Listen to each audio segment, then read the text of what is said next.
listening to the Arsenal Ramble.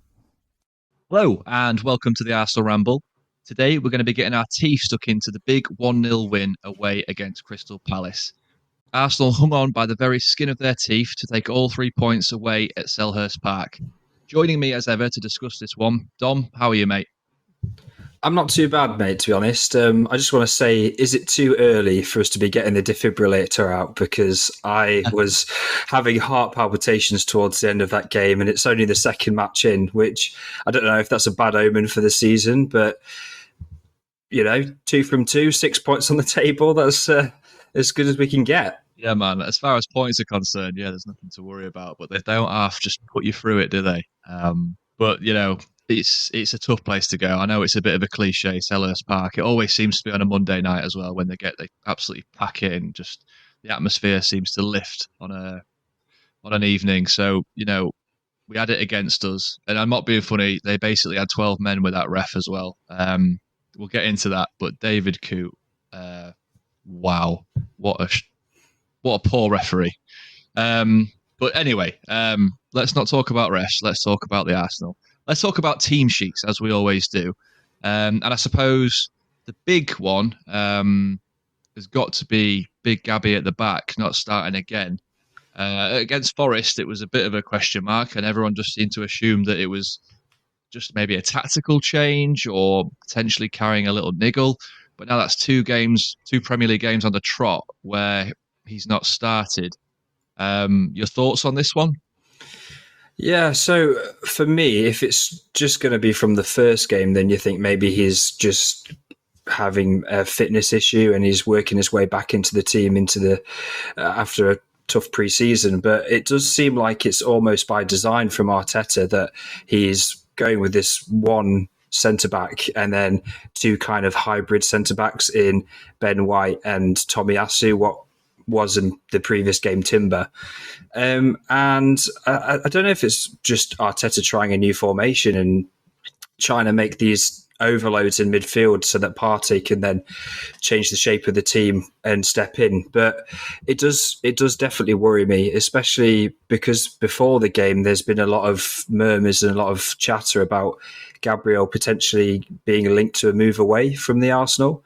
I've heard stories of both Madrid and of the Saudi League. I'm not quite sure which team in the Saudi League that were interested in him, but there's definitely been links to them. And we know that money does talk at the end of the day.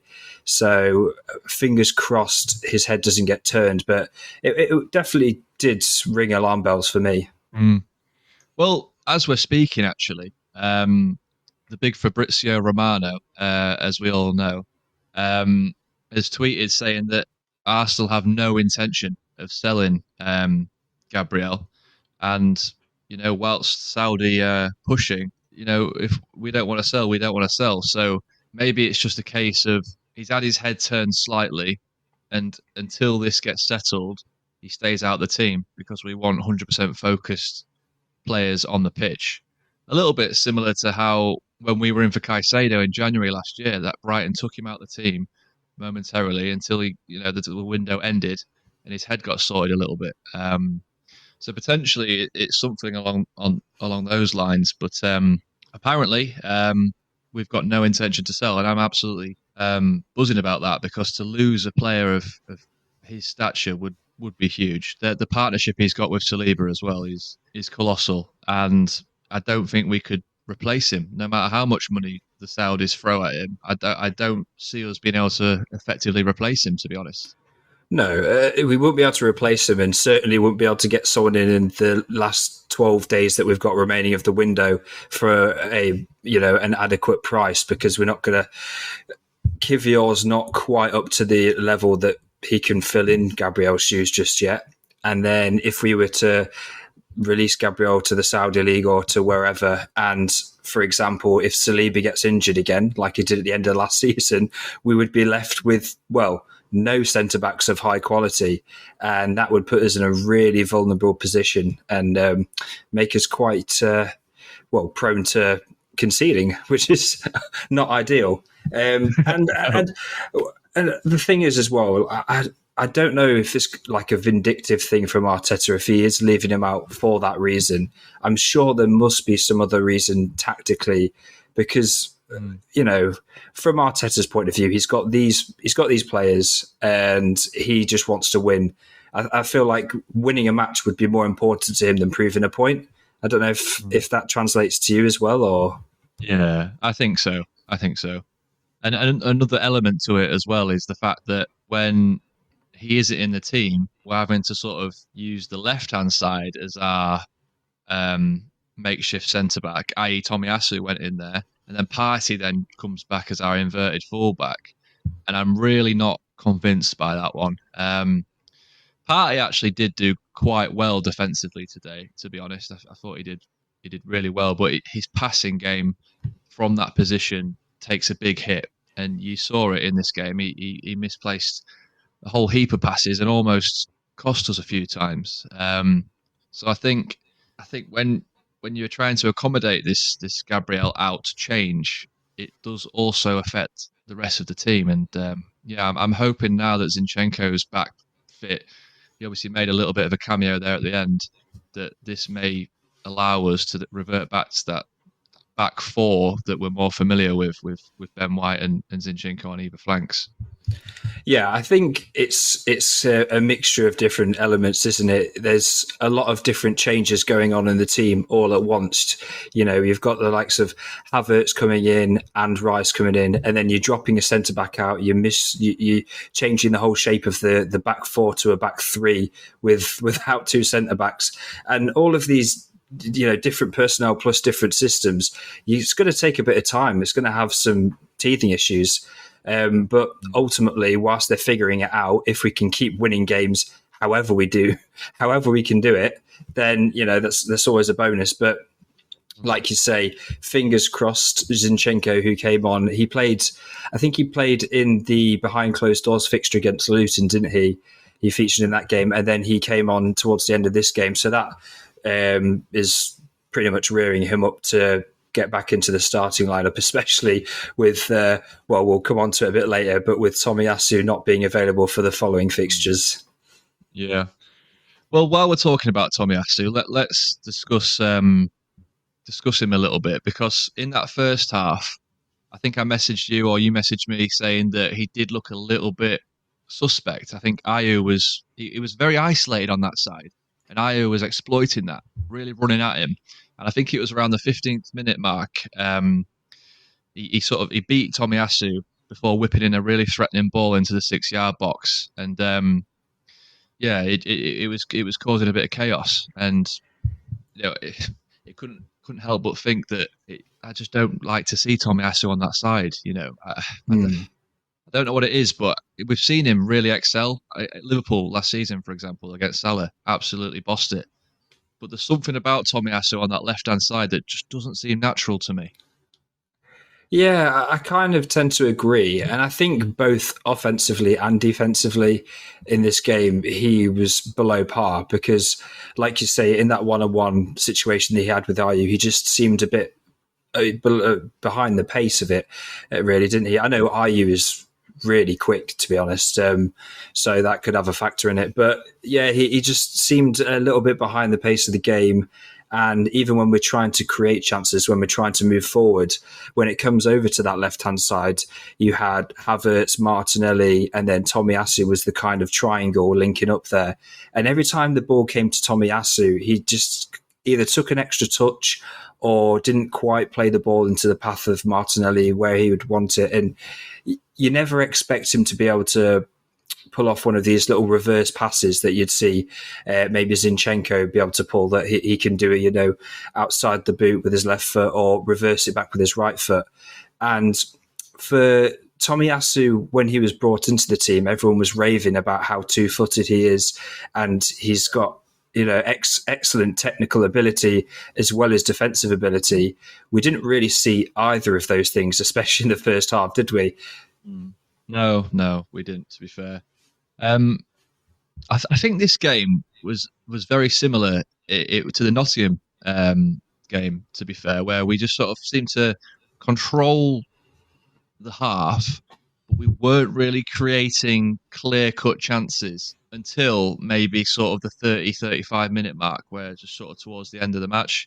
And I think the first one fell to Eddie Nketiah, didn't it? I think it was Saka dispossessing Schlupp, and he sort of stabbed the ball into Nketiah's path. He really did this well. He squeezed through and sort of off balance got his shot away, but it pinged off the base of the far post. And I thought he was really quite unfortunate with this one.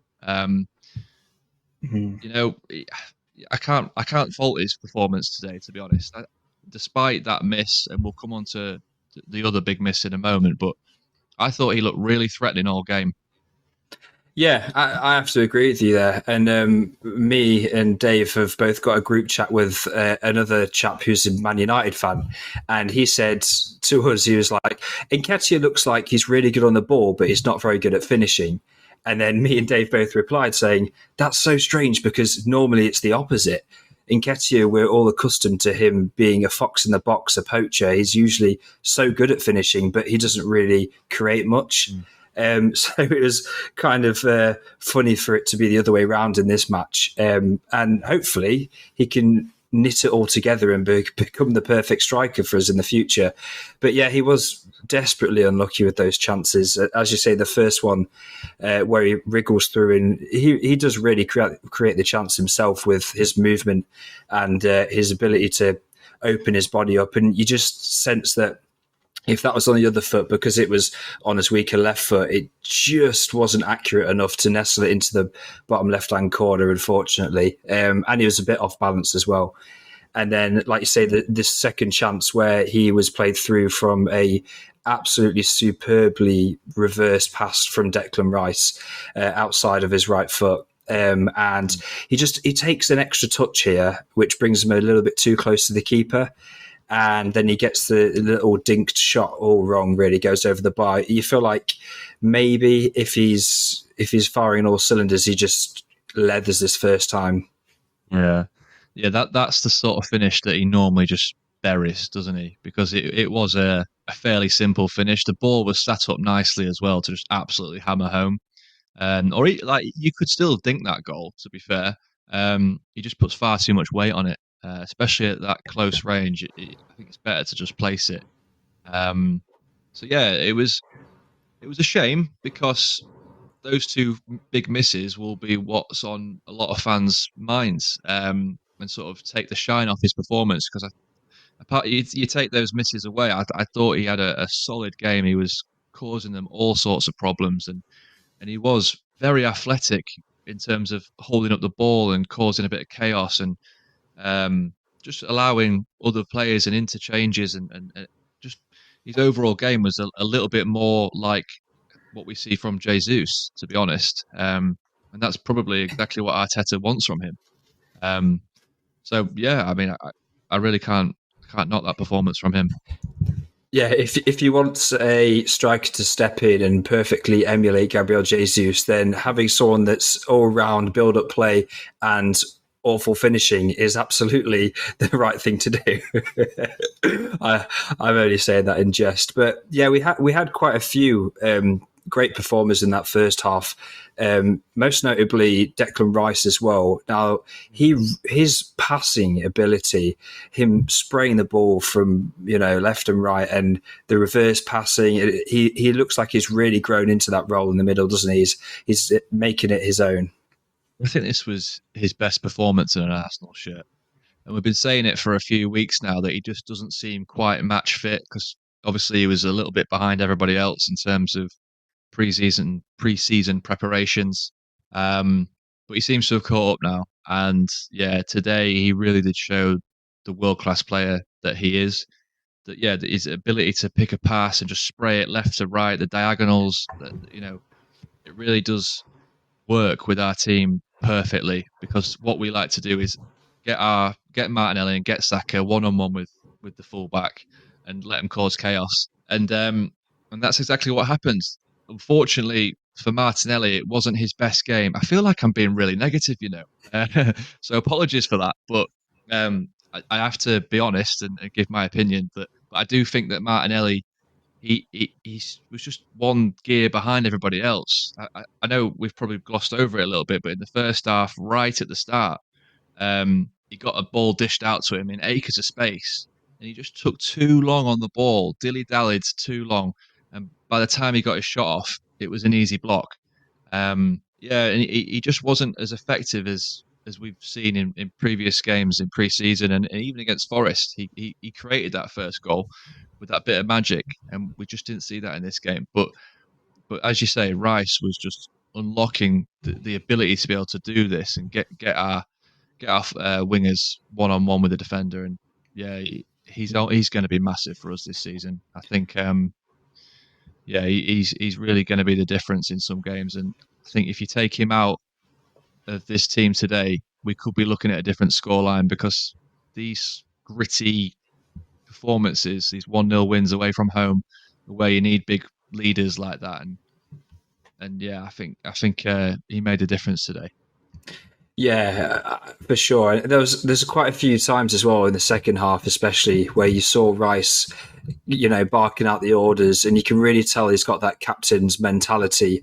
I think Odegaard gave him a bit of jip at one point because he just headed the ball to clear it away, and Odegaard kind of said you should keep it on the ground, try and pass it out, kind of thing. And he's just saying I've got no options. I'm just getting it away. And when you're under the cosh, that's all he wants to do, really. And it's good that he can actually give it back, and it shows that he's got that leadership mentality just within him. And it wouldn't surprise me if within the next few seasons we actually see him make that step up to be captain. I don't think we're too far away from that. But yeah, it's interesting what you say about Martinelli and his performance. I don't think you're being harsh on him. I think it's just because of the standards that he sets in games generally. He's so dangerous and he's always threatening. And we didn't really see too much of that from him in this first half, especially. I do think we probably could have called for Trossard a little bit, maybe 16 minutes in, whilst Martinelli was starting to flag a little bit, but obviously we saw what unfolded after what that happened.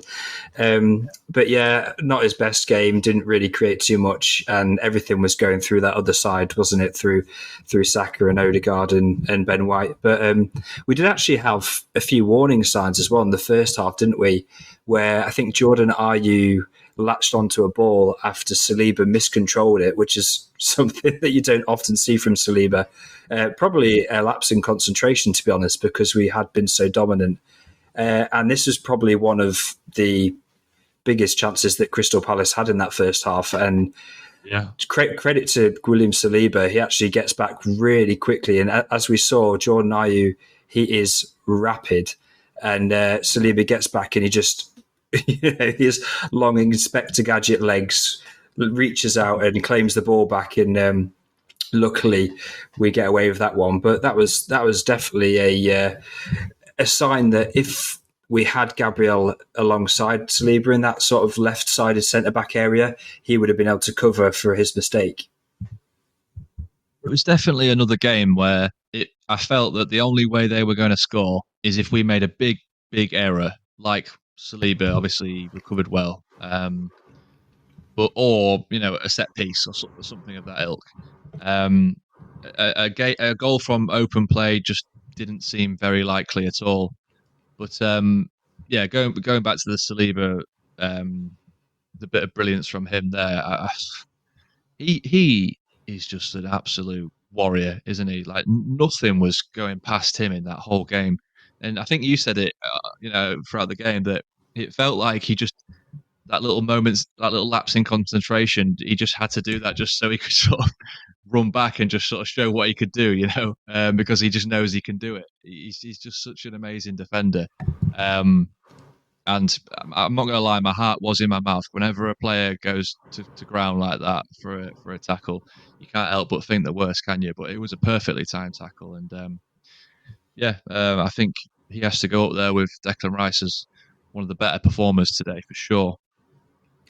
Yeah, it seems like in today's performance, it's a really strange mixture of overperformers and underperformers. There wasn't many players that just kind of trudged along and had an average game. I think pretty much most players. I'd say, okay, maybe Ben White, I'd say, had a pretty average game.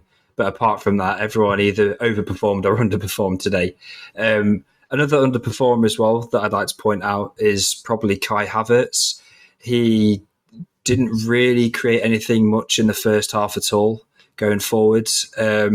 He's got some nice tidy touches on the ball, but I feel like the runs that he's making aren't direct enough. And especially in the second half when we're launching this rearguard action, trying to keep the ball and give ourselves a bit of breathing space, every time he got the ball back off them, he just wasted it, or he'd get tackled straight away, or he'd have a poor touch or something like that, and it put the pressure straight back onto us. Did you notice that as well? Or I did, to be fair. I have to agree with that.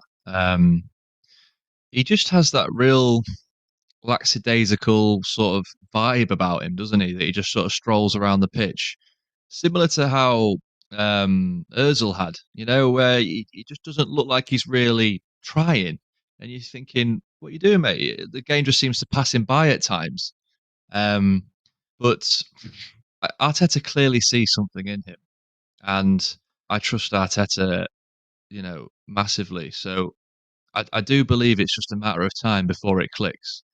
And this is sort of the early sort of phase of this new team, So I do think it is going to take a bit of time.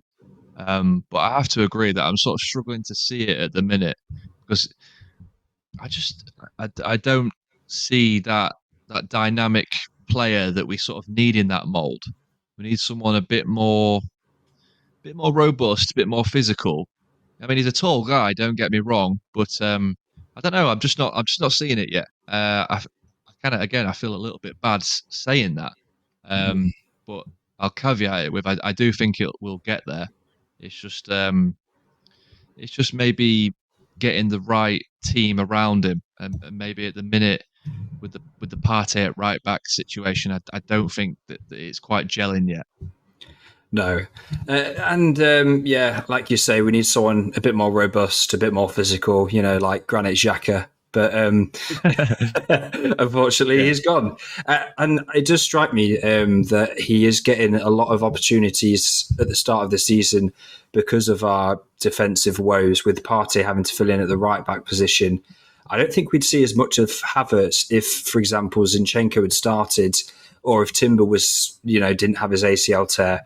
We probably would have seen Ben White start a right back, Partey and Rice in the middle, and then Havertz would have been either on the bench or, somewhere else. So he's got this opportunity now to play that position. So he really needs to step up and show that he can influence the game and actually help create chances from there, or else, he's just going to fall out of favour and be wasted on the bench. But yeah, so moving into the second half then, we had a few half chances. We were creating quite a lot of pressure, most of it all going down the right wing, like usual, through Saka. He was creating a few half chances, but not really anything too clinical. And then just outside of the Crystal Palace box, Saka receives the ball and he gets it on the half turn. And I absolutely love it when Saka does this, because he gets the ball to feet and then he gets a player tight to the back of him and then he spins. And you can almost just see the player trying to hold on to him as if to say, no, like, you can't spin me. And in doing that, Saka either gets away from them or they commit a foul. And in this instance, they actually committed a foul on Saka, which was then, the catalyst for us scoring our first goal.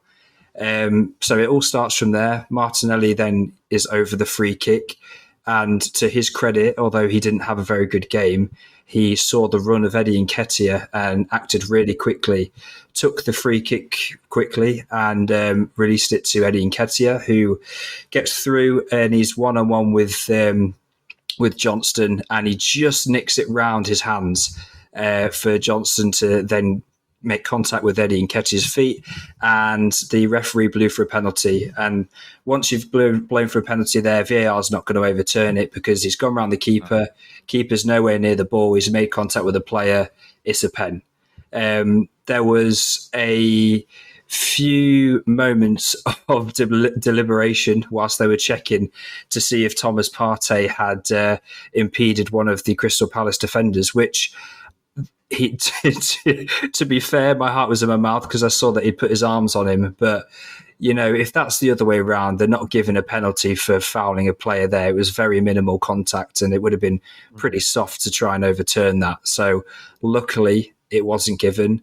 And then our Capitan Odegaard stepped up to the plate. It wasn't Bukayo Saka. I think they've been listening to the Arsenal Ramble, haven't they? Odegaard steps up to the penalty and he just slots it bottom left-hand corner, cool as you like. And yeah, beautiful stuff. Yeah, I'm going to struggle to add to that, really, because you said it perfectly. But my heart was in my mouth with the party situation, I'm not going to lie, because it's one of those where if it happens to you, you're like, hang on a minute, he's blocked him off there. But then vice versa, you're saying, well, he's just stood his ground at the end of the day. I'm not sure he would have got there anyway, to be honest, because he was in absolute acres of space. I know it's easy for us to say, but watching it on TV, I was screaming at the TV saying, play it, because he was just in absolute acres. And it was such an obvious place. Palace just absolutely switched off and we capitalised. So, yeah, it was a great bit of ingenuity from Martinelli to spot that. And an absolute stonewaller. Keeper, you wouldn't want Ramsdale to be committing like that in that situation. And he made a poor error there. But we capitalised. And, yeah, like you said, Arteta clearly listens to the Arsenal Ramble because we were discussing this at the end of the I think it was the City Community Shield podcast after the penalty shootout, and we were sort of praising how well Odegaard's penalties have been all throughout pre-season. We've obviously had a few penalty shootouts throughout pre-season, and every single time his penalties look really, really good. And he takes a sort of a very unique run-up as well, and it's hard for keepers to sort of predict as they're approaching, if you know what I mean. Whereas Saka is a bit more traditional, and obviously we love Saka, but his penalties have been a little bit bad in the last few that he's had. Really, the West Ham one springs to mind, and even some of the ones that went in pre-season were a bit scuffy. So I think giving the penalties to Odegaard is the right decision, and he did not let us down today. Yeah, I have to agree. And, Odegaard, he's a captain at the end of the day, and he's an attacking player, so he should be able to take penalties. He should be able to step up, take responsibility, and as one of the most experienced players on that pitch, be able to deliver. And I think with him being able to do that, it takes a lot of the weight off Saka's shoulders. The pressure. He's always going to have that monkey on his back about the Euros final where he missed his penalty. It's always going to go back to that. If he ever misses a penalty again, people will always draw conclusions that he's not a very good penalty taker and ignore the fact that he's scored 7 in a row post that tournament. But yeah, I think if there's anything that we could do without, it's a Saka that has a confidence knock. I know he would never really struggle for confidence, but if we could just put that responsibility onto somebody else, then I think that's perfectly fine. And Odegaard's a great man to take them because of how well he actually does take them. So yeah, we convert 1-0 up. We look like we're cruising. Everything, we've controlled the game up to now. We've had very minimal chances come against us, and we've finally broken the deadlock. Now, this is exactly how you would picture a perfect scenario, wouldn't you? You're away from home. You've just gone 1-0 up, and unfortunately, we go and do a very Arsenal thing and throw a spanner in the works. Now, Tomiyasu, who we've talked about a little bit earlier, had a little bit of a mare. Initially, he got given his first yellow card in an instance where Kai Havertz holds onto the ball from a throw-in for about 12 seconds and then hands the ball over to Tomiyasu, which, because it's just following us scoring, the Palace fans are getting on our backs and, it's whipping up a frenzy. And because we've taken a little bit too long to take the throw in, then the referee cards the person taking the throw in, who unfortunately at that moment was Tomiyasu, who'd only had the ball in his hand for 8 seconds at that point, which, I feel like he's been a little bit hard done by for that. But once you're on a yellow, I think you've got to be really careful, especially when players are breaking through. Now, I personally don't think Tomiyasu did too much wrong. It is on the foul that he committed on the halfway line. I think he is very minimal contact, but he does definitely impede the player. So I think maybe that's a yellow, but it's very soft, and certainly something which is quite harsh to be given a red card for a second yellow. What do you think about that? It is harsh. There's no doubt about it. This is what I was talking about at the start of the podcast with the referee performance. And I hate to bash referees because it is boring at the end of the day. Like, I don't like talking about it. I want to talk about football, not referees. But at the end of the day, that referee is so influenced by the crowd that it's just painful. Like, for example, with the free kick that resulted in the penalty for Arsenal, Ayew pulls back Saka, like you said. Goal scoring opportunity, that's a yellow card, especially under these new rules where they're being a bit more stricter with yellow cards. And then for Tomiyasu to get a yellow card for that, basically on the halfway line, for minimal contact, and that's fair. It was minimal contact. I don't even know if you can really say that he even pulled him back. So yeah, I do feel for him. And maybe he was a little bit naive to even get in that scuffle in the first place. But I just think it's incredibly harsh, and it really made us have to work for this win. And ultimately, it shouldn't have been like that at all, because it's never a red card or a double yellow, never.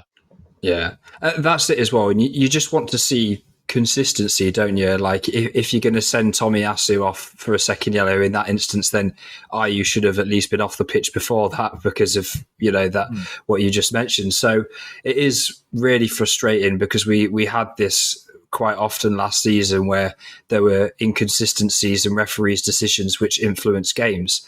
And fortunately for us today, it didn't actually end up affecting the outcome of the game, but it very nearly did. It quite easily could have, because we were 10 men with 25 minutes or so left to go, which is a third of the game. So I think discipline is something we're going to have to watch out for this season, just because we didn't have a single red card of the whole of last season, and now we're 2 games in.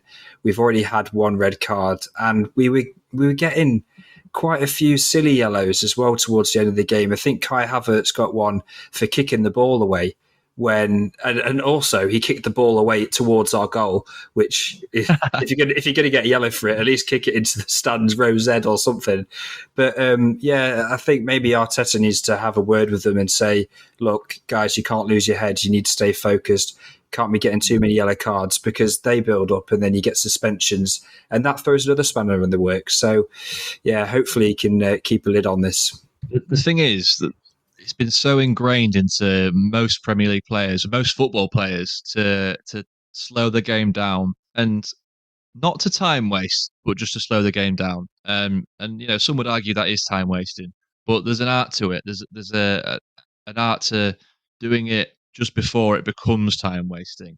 And now there seems to be a pretty big cut-off point where there's not much leniency with that slowing the game down element.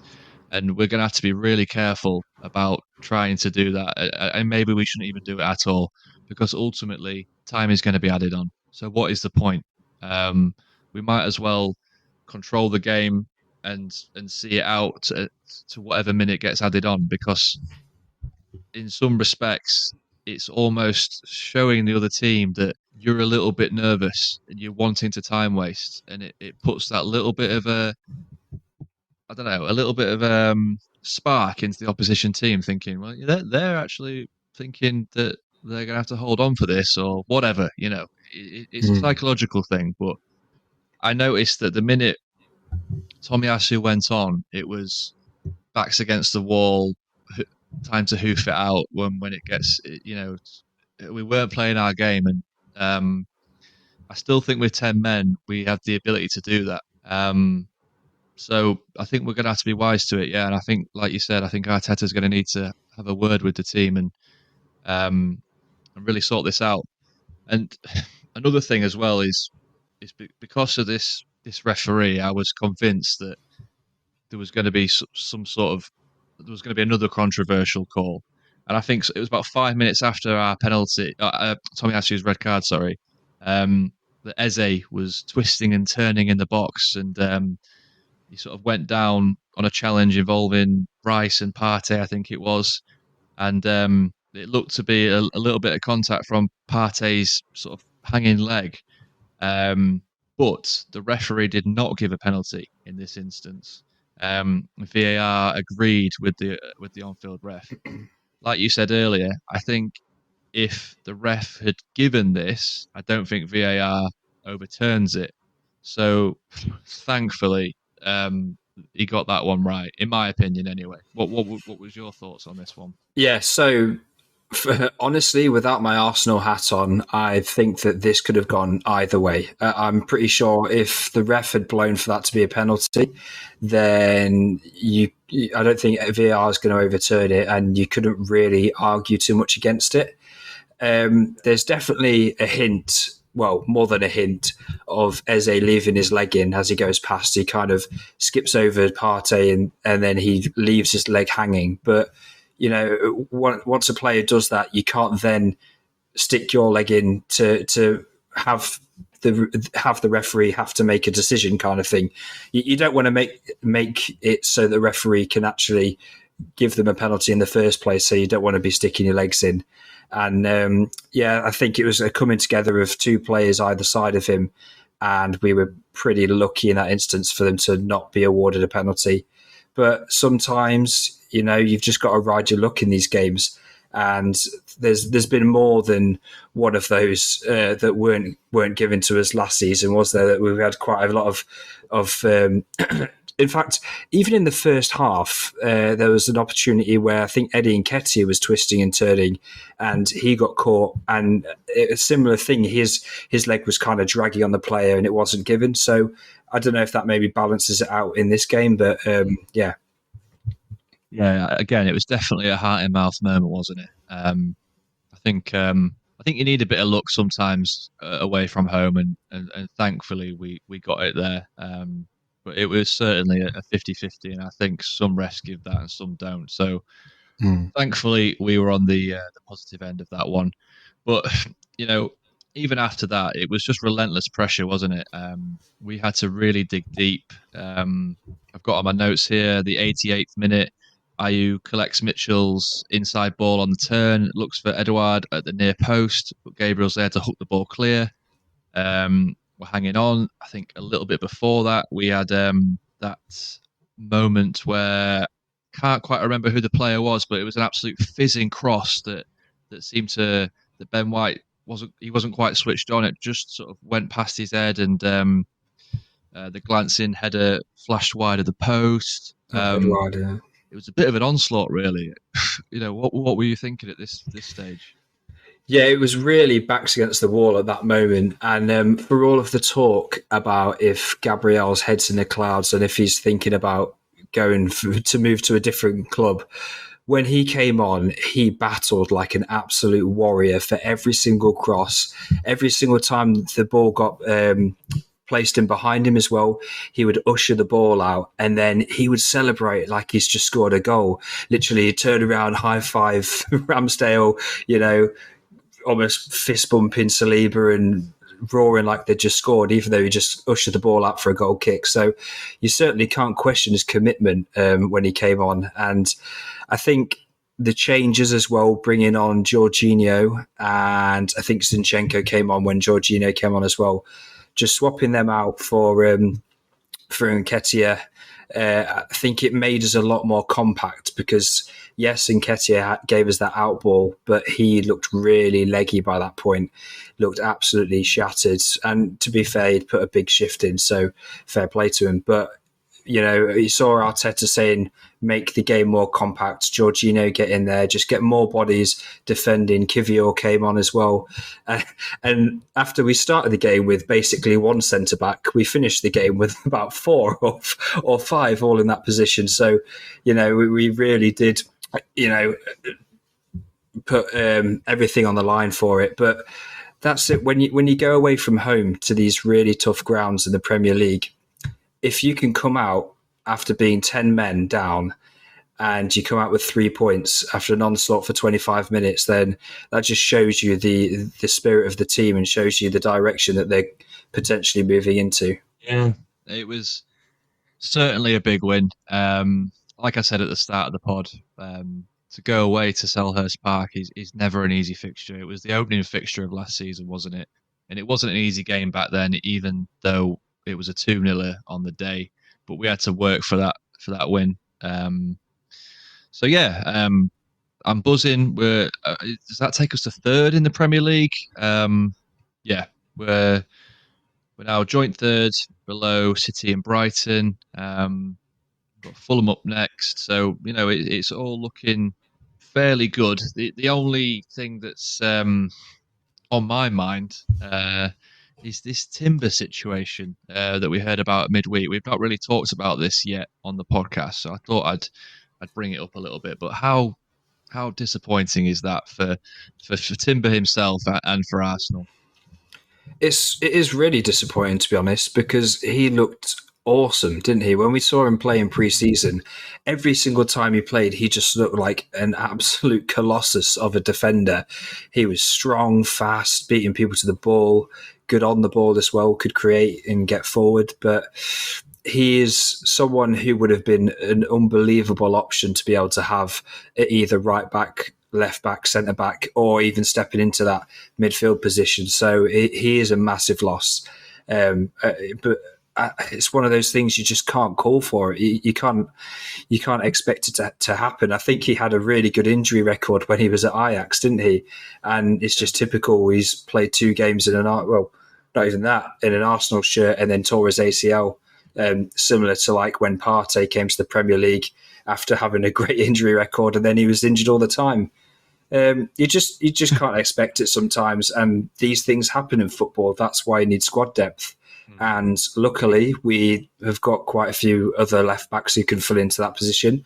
Unfortunately, we're doing our best to get red cards and go down the pecking order to Zinchenko, who's only just come back. So fingers crossed he can now stay fit. But yeah, I think the Timber situation, I don't know if they said it was a complete tear of the ACL. I think it was a slight tear, so he might not need a full graft, which means it might not take as long for recovery, but you're still talking at the very minimum after Christmas, aren't you? It's not going to be coming back before then, is he? It's very unlikely. And even if he's declared fit enough to train, for example, you're still talking months on top of that, because it takes a long time to get back to match fitness, and also it does knock your confidence. Me and you have both done ACLs. We both know what it's like, and it does knock you mentally. It makes you think, can I trust my knee anymore?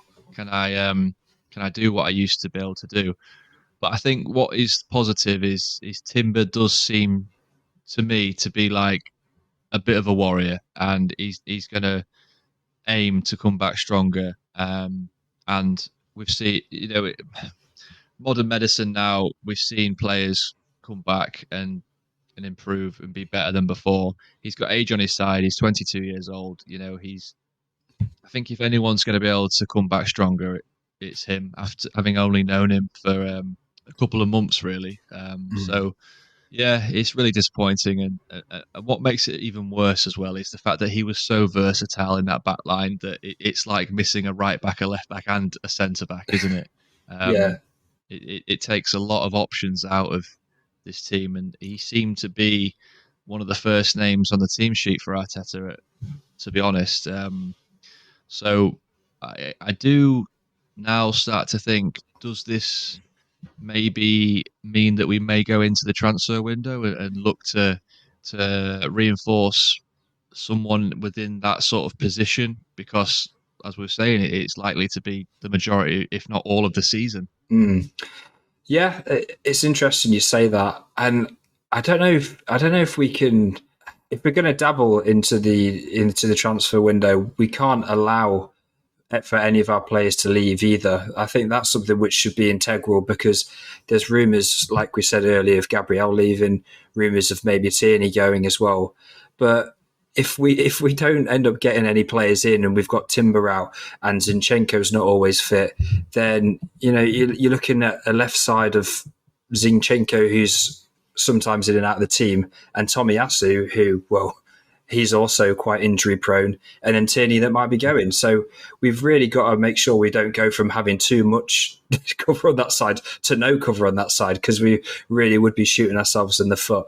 And it's interesting what you're saying about his ACL injury, and how it used to be a career-ending injury, didn't it? But nowadays, with all your cryogenic freezers and rehabs that footballers get, they get surgery pretty much straight away, don't they? And rehab pretty quick. So hopefully, I think we saw, was it Van Dijk who tore his ACL, and then he was back on the pitch within 7 or 8 months, wasn't he? So it's you're never really quite the same player, I always feel like. I don't think I've ever seen a player that's torn their ACL and then they're exactly as they were beforehand, which for a player that's that young, it might be quite worrying. But, we're just going to have to wait and see, and hopefully he recovers well. Yeah. What I would add with regards to outgoings as well is players like Balogun, for example, they, are looking like they're going to be going out the door. They're probably going to bring in a big enough fee. I think we're demanding 50 million for a player that, let's face it, wouldn't really get any or many minutes in this team. So if we can sell players of that ilk, Tavares as well, for example, it's looking like that we could get a tidy sum for him. Even like Holding, for example, he's probably not going to get any minutes in this team, even with the injury to Timber. That frees up another spot. And for me, even with the injury to Timber, I would still sell Tierney if a good enough offer came in, because I've been deliberating about this over and over again, but he just doesn't suit our system, to be honest. And he's tried to make it work, and Arteta clearly doesn't see it. He's not got in the matchday squad this season yet, which sort of shows how far down the pecking order he is. I think we've got Zinchenko, Tomiyasu, and Kiwior all ahead of him in the pecking order for that left-hand side.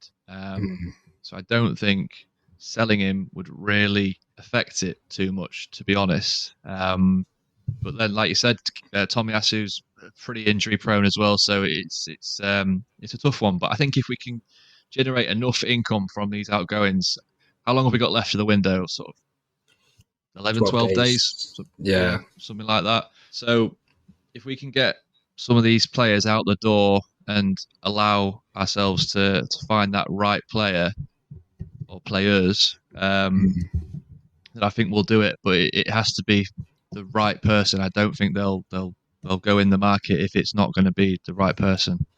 Yeah, and also from what we've seen with the David Raya deal, the loan deal for him coming in, is that we're going to have to try and offset some of this FFP as well, because we've had a lot of net spends over the last couple of seasons, but we haven't had too many departures with much monetary value. So, if we can sell some of these players like Tierney for a healthy fee, Balogun as well, like you said, then that's all money that we're going to be able to put back into the pot for future signings. And like David Raya, for example, we'll be able to sign him on a permanent basis as well.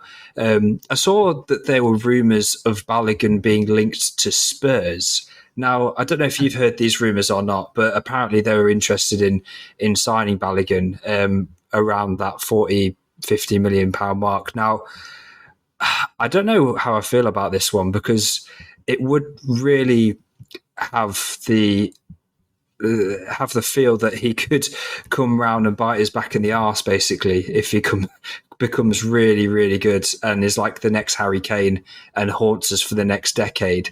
But is that something that you would accept if they were to put the money on the table and offer, say, 50 mil for him? Not for 50 mil. If we're selling to Tottenham, then you add tax on it at the end of the day. And also you cover yourself with a buyback clause because, imagine if they'd have sold us Harry Kane when he was young and he turned into the amazing player at Arsenal. It's just, I can't bear thinking about it, to be honest. So I don't see that happening, to be honest. He's been linked with every man and his dog, hasn't he? To be honest, he's Monaco, Inter Milan, Fulham have been mentioned recently. Chelsea have even been mentioned. So it's an interesting one. I do hope it is abroad. I would rather see him in another league, and then we're more likely to get that buyback clause or maybe a sell-on clause or something like that.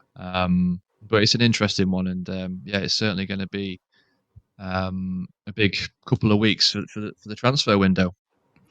Yeah, absolutely. And it's quite funny as well if Chelsea did end up going for Balogun because of the amount of money that they've spent on players, and for him to make that switch and follow in the footsteps of someone like Mario Hutchinson, who's now just gone to Ipswich Town, which is absolutely hilarious because he's moved to Chelsea for that first team pathway, which he couldn't find at Arsenal for some reason, even though, like we're seeing now, we don't really have anyone on that right-hand side that can fill in when Saka's not there, apart from maybe Reece Nelson, who's a bit part player at best anyway. So, I don't think that's the right move for him, but if we can cash in on him, then I'd be absolutely all for it. Something else I was just going to add as well, not really related to today's game, but I don't know if you've caught the Jack Wilshere's under 18s. He does a documentary on it. I think it's on YouTube at the minute, and it's really, really interesting to see all the ins and outs of it. And I think it's the Youth Cup that they played where they got to the final and unfortunately they got battered in the final.